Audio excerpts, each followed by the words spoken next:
तो hello student, यदि आप भी यहाँ पे क्लास 10 का स्टूडेंट है और कल आप यदि आप एग्ज़ाम यानी कि 18 फरवरी का यदि आप बोर्ड एग्ज़ाम देने जा रहे हैं, यदि अभी तक आपने कुछ भी नहीं पढ़ा है तो इस वीडियो को देख कर जाना है। आपको यहाँ पे मोस्ट इम्पोर्टेंट 20 ऐसे ऑब्जेक्टिव क्वेश्चन बताने वाले हैं जो आपके बोर्ड एग्जाम में कल यानी 18 फरवरी के आपके बोर्ड एग्जाम में देखने को मिलने वाला है।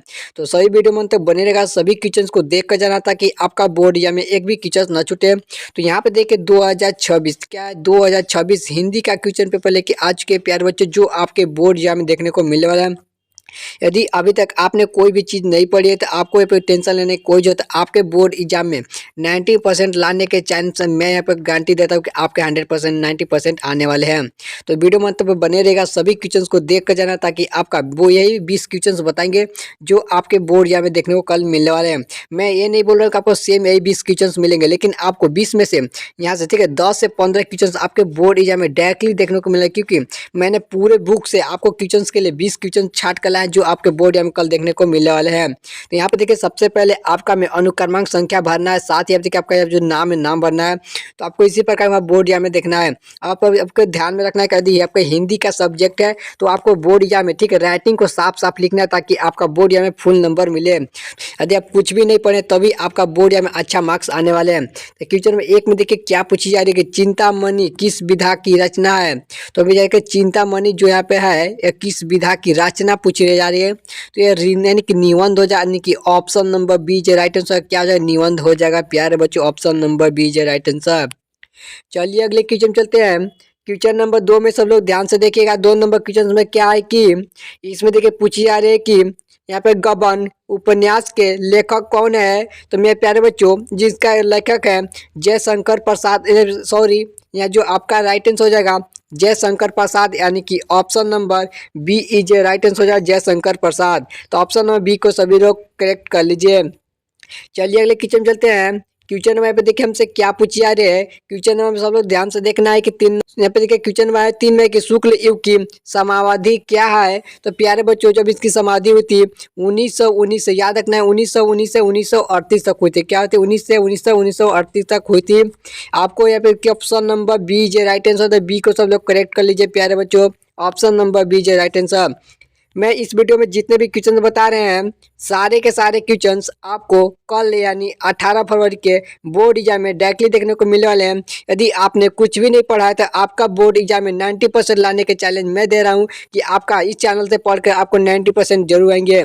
क्वेश्चन नंबर 4 में देखिए क्या पूछी जा रही है कि कलम का सिपाही, जो यहाँ पे क्या पूछी जा रही है कि सिपाही किसकी जीवनी है। तो इसके किसकी जीवनी है तो राइट आंसर हो जाएगा ऑप्शन नंबर ए हो जाएगा अमृत राय के, यानी कि क्या हो जाएगा option number A right answer Amrit Rai. चलिए अगले क्वेश्चन चलते हैं। क्वेश्चन नंबर 5 में सब लोग ध्यान से देखिएगा कि इसमें देखिए पूछी जा रही है कि आकाशदीप की रचनाकार कौन है। तो इसका जो राइट आंसर हो जाएगा option number B is right answer हो जाएगा जयशंकर प्रसाद, यानी कि option number B is correct answer हो जाएगा।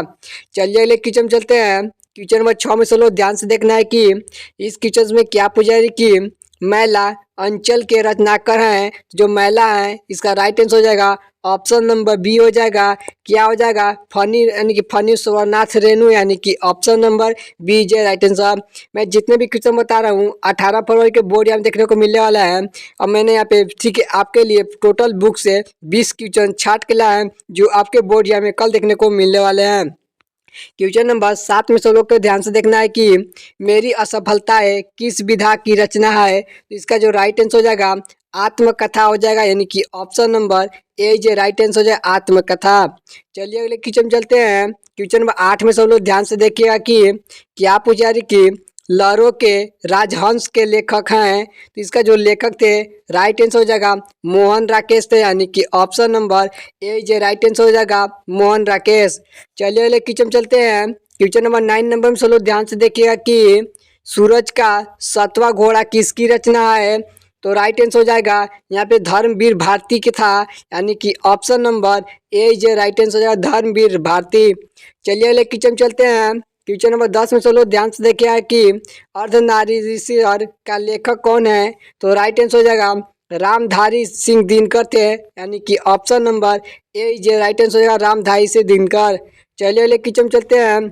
क्वेश्चन नंबर 11 में चलो ध्यान से देखिएगा कि आपके लिए मैं टोटल बुक से 20 क्वेश्चन छाट के आए हैं, तो सभी क्वेश्चन को देख कर जाइएगा 20 के 20 क्वेश्चन, क्योंकि बोर्ड या में ठीक है 10 से 15 क्वेश्चन आपके डायरेक्टली क्वेश्चन देखने को मिलने वाले हैं यहीं से। तो क्वेश्चन नंबर 11 में देखिए क्या पूछा है कि साकेत महाकाव्य की रचना है कौन है? तो राइट आंसर हो जाएगा ऑप्शन नंबर ए हो जाएगा मैथिली शरण गुप्त, यानी कि option number A is right answer. चलिए ले क्वेश्चन चलते हैं। क्वेश्चन नंबर 12 में से लोग के ध्यान से देखना है कि कामायनी किस युग की रचना है? तो इस राइट आंसर हो जाएगा छायावादी युग क्या था, यानी कि option number B is right answer छायावादी युग। चलिए ले क्वेश्चन चलते हैं। क्वेश्चन नंबर 13 में से लोग के ध्यान से देखना है कि रीतिकाल अन्य नाम क्या है? तो इसका राइट आंसर होगा श्रृंखकाल होता है, यानी कि option number B is right answer श्रृंखकाल। चलिए क्वेश्चन नंबर 14 से लोग ध्यान से देखिएगा कि यामा किसकी रचना है? तो यामा जो था महादेवी वर्मा का है, option number A is right answer हो जाएगा महादेवी वर्मा। चलिए अगले क्वेश्चन चलते हैं। क्वेश्चन नंबर 15 से लोग ध्यान से देख लीजिएगा कि लोकायत की रचयिता कौन है? तो राइट आंसर हो जाएगा ऑप्शन नंबर ए हो जाएगा सुमित्रा नंदन पंत, यानी कि option number A is right answer. आपके लिए टोटल 20 बुक से टोटल छाट के क्वेश्चन लाए हैं, तो सभी क्वेश्चन को देख कर जाना है ताकि आपका बोर्ड या में एक भी मार्क्स न कटे। तो क्वेश्चन नंबर 16 में देखिए क्या है कि तार शपथ का प्रकाशन कब हुआ? तो ये जो हुआ था 1943 ईस्वी में हुआ था। कब हुआ था प्यारे बच्चों? 1943 ईस्वी, यानी कि ऑप्शन नंबर ए जो राइट आंसर हो जाएगा। तो ए को सब लोग राइट कर लीजिए। चलिए अगले क्वेश्चन चलते हैं। क्वेश्चन नंबर 17 में लोग ध्यान से देखिए कि मधुशाला के रचनाकार कौन है? तो इनका जो राइट आंसर हो जाएगा ऑप्शन नंबर ए हो जाएगा हरिवंश राय बच्चन, यानी कि option number A is right answer. Question number 18 में लोग ध्यान से देखना है कि इसमें देख पूछा जा रहा है कि प्रिय प्रवासिका किसकी रचना है? तो ये था यहाँ पे हो जाएगा ऑप्शन नंबर ए हो जाएगा अयोध्या सिंह उपाध्याय की हरिऔध, यानी कि option number A is right answer. चलिए ले क्वेश्चन चलते हैं। क्वेश्चन नंबर 19 नंबर से लोग ध्यान से देखिएगा कि इसमें कि आधुनिक काल का समय सीमा क्या है? तो उसका राइट आंसर हो जाएगा 1843। क्या हो जाएगा 1843 से अब तक, ठीक है। तो ऑप्शन नंबर ए जो राइट आंसर हो जाएगा 1843 से अब तक, यानी कि ऑप्शन नंबर ए जो राइट आंसर हो जाएगा। चलिए क्वेश्चन 20 में से ध्यान से देखिए कि साकेत की नायिका कौन है? तो right answer option number B is right answer है उर्मिला, यानी कि option number B is right answer Urmila. यदि आप बोलेंगे तो मैं आपके लिए एक अच्छा सा टॉपिक का यहाँ पे आपको सब्जेक्टिव का क्वेश्चन चाहते हैं तो कमेंट करके बताइए, मैं आपके लिए पूरे बुक से मैं छाट कर क्वेश्चन लाऊंगा जो आपके बोर्ड या में यानी कल हिंदी में देखने को मिलने वाले हैं। तो अगर आप कमेंट करते हैं तो मैं आपके लिए सब्जेक्टिव क्वेश्चन बना दूंगा। इसी प्रकार के मिलते हैं किसी नए वीडियो के साथ।